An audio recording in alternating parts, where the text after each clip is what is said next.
هلا هلا بالحبايب، وحشتوني. احكولي عملتوا ايه في العيد في الكومنتات، وانا رجعت لكم بقصة جديدة. يلا بينا تعالوا نحكي الآه مع بعض في أجواء العيد. هنعمل شاي وكحك عشان نسقسق بسكوت في الشاي. كان في بنت اسمها ندى، وكان عندها 18 سنة. ندى كان لبسها بسيط قوي، وكانت طيبة ورقيقة، وفي نفس الوقت شخصيتها ضعيفة. كانت عايشة مع جدتها. بعد ما والدها ووالدتها توفوا في حادثة، وفي نفس العمارة كان عمها وعمتها موجودين، ندى كانت واقفة في المطبخ بتغسل المواعين ومتوترة جدا. كان واضح لما لمحها الخوف ده كان اليوم اللي هيظهر فيه نتيجة الثانوية العامة. عملت كل اللي تقدر عليه علشان تجيب مجموعة كويس، وفجأة وهي واقفة كوباية وقعت من ايديها اتكسرت. حاولت تلم الازاز بسرعه قبل ما جدتها تدخل عليها، لكن جدتها سمعت ودخلت، وكانت متعصبه قوي. كان اسمها راويه، في الستينيات من عمرها. انت يا بت ايه اللي وقع على الارض ده؟ انا اسفه يا تيتا، غصب عني والله الكوبايه وقعت. راويه قربت منها ومسكتها من هدومها وفضلت تزعق لها وتقرص فيها. انا مش عارفه اعمل ايه في ايديك السايبه دي. انت يا بت مش ناويه تلمي نفسك؟ الشهر اللي فات وقعتي طبق وكسرتيه، هو انا عدالك على تل الفلوس؟ كل شويه كسر حاجه واضطر اشتري غيرها. مش كفايه انت عدالنا هنا من يوم ابوكي وامك ماتوا؟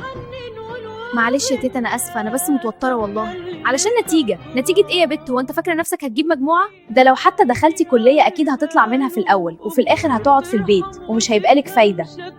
ندى فضلت ساكته وما كانتش عارفه ترد. جدتها دايما تجيب زعقلها وتقلل منها، وفجاه تليفون البيت رن. روح واردها على التليفون وبعد كده تيجي تلم اللي انت وقعتي ده. وهزت راسها وراحت ترد، وكانت صاحبتها اللي معاه في المدرسه. انيني هاجر، عملتي ايه في النتيجه؟ انا كويسه يا ندى، وجبت مجموعه كويس قوي، وهدخل كليه الهندسه. طيب الحمد لله.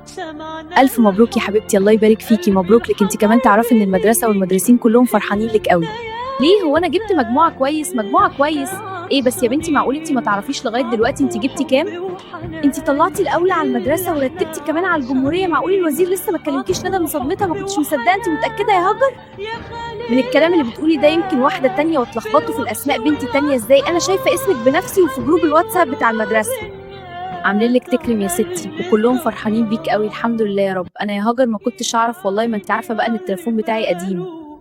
انا سمعت كمان ان ممكن يجيلك منحه. بصي الكلام في التليفون مش هينفع، انا هلبس واجيلك حالا. هاجر قفلت وندى قعدت مكانها، كانت بتعيط من الفرحه ومش مصدقه ان ربنا كرمها بالشكل ده بعد المعاناه اللي كانت عايشاها. قربت منها جدتها ولما شافتها ضحكت بسخريه. تلاقي جبتي مجموعه وحش، انا كنت عارفه ان انتي خبيه وفاشله. مالكيش في التعليم يا فالحه، بس هكمل تعليمي، انا طلعت من الاوائل. راويه اتصدمت وافتكرت ان ندى بتكد. انت يا بيت فكراني عبيطه؟ ندى لسه عايزه تكمل. باب الشقه خبط. عطف وحب وحنان اللي احنا عطشانين.